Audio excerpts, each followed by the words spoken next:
Դեր նամով քահանա ազատությունների մասին, որ ԱԱՑ-ը գնացել է իր մոտ եւ առաջարկել է, որ պատարագի ժամանակ, որը հավանաբար տևել ունենալու առաջին գիրակի օրը, վեհապարմանությունը չհնչեցի, ասում է եկան, ասեցին, բա Տեր Հայր ջան, ուզում ենք վեհապարմանությունը չկաց, այս կահանան եթե մեկներ ընդդիմանին հայացքներով քաղաքացի, ինչ որտեղ մտածին, որ չափազանցում է, բայց նա ըստ ձեր աջակից ասում է ազգային վարչապետը գա, ես համար պատարագում մատուցեմ, բայց միայն թե ԱԱՑ-ը ինձ մի ստիպի, որ ես շեղվեմ 25 տարվա ինձ էքսիտ։ Արդյոք պան վարչապետ ԱԱՑ-ն գնում է հոգևորականների մոտ եւ ինչ-որ տեքստեր է առաջարկում, որ հնչեցնեն այն պատարագներին, որոնց դուք եք մասնակցում եւ ոչ։ Ես գնում եմ այն պատարագներին,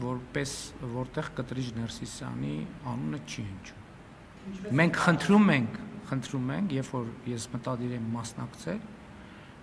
մենք խնդրում ենք, որպեսզի այս փաստը, որ մենք համարում ենք, որ Կտրիչ Ներսիսյանը կաթողիկոս չէ, հաշվի առնվի։ Մի դեպքում կարող է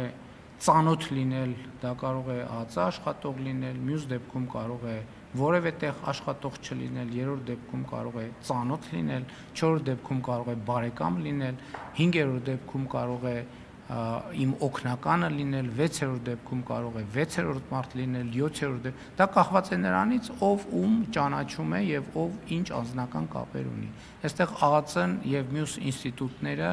կապ ունեն այնքանով, որքանով որևէ մեկը որևէ մեկին ճանաչում է։ Այնպես չի, որ քահանաները պետական մարմինների հետ մենակ իմ պատարագ գնալու առիթով են շփվում, իրենք բազմաթիվ հայտնի եւ ոչ այդքան հայտնի առիթներ կան, որ շփվում են, այնպես որ շատ մի նեղվեք այդ փաստերից։ Չեք դնում, բացապես հանրային ռեսուրսը չարաշահվում է ձեր ցանկը կատարել օրինակ ԱԱՑ-ի գործառույթը չի, ազգային անվտանգության առաջնորդ Գիտեք, ցանկացած տեղ, որ ես գնում եմ պատարագի, ուրեմն այնտեղ, որտեղ ես մտադրություն ունեմ գնալ պատարագի, ոչ միայն ես, Հայաստանի Հանրապետության վարչապետը եւ պետական պահպանության ենթակա ցանկացած անձ։ Եթե ես որևէ եկեղեցի պետքա գնամ պատարագի, այդ պահից սկսած այդ տեղը համարվում է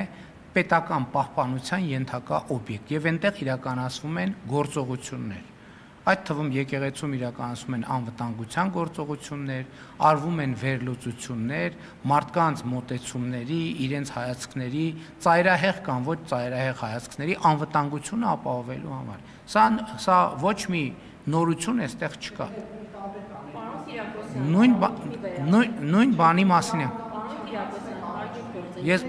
ներողություն եմ խնդրում։ Ես իմ անվտանգության հարցը մի րոպե ասեմ ձեզ։ Այդ որ էդ էլ է շատ կարևոր։ Ես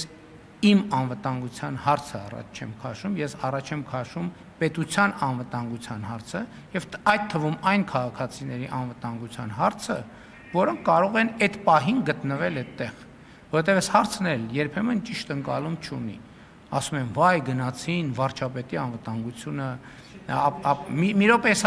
հիմա հնարավորություն կտակ վարչապետի անվտանգությունը եւ այլն, ես նախ վարչապետի եւ պետական պահպանության ենթակա անձանց անվտանգությունը ապահովելը օրենքով սահմանված պարտավորություն է, որը գործում է աշխարհի բոլոր երկրներում, այդպիսի երկիր չկա, որ դա չի գործում,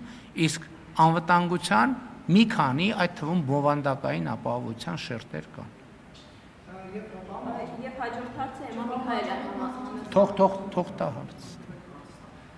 Այստեղ ոչ մեկ չի ասում, որ ձեր անվտանգությունը չպետք է ապահոви, բայց կաթողիկոսի անունը որ հնչեցնում է ձեր կամ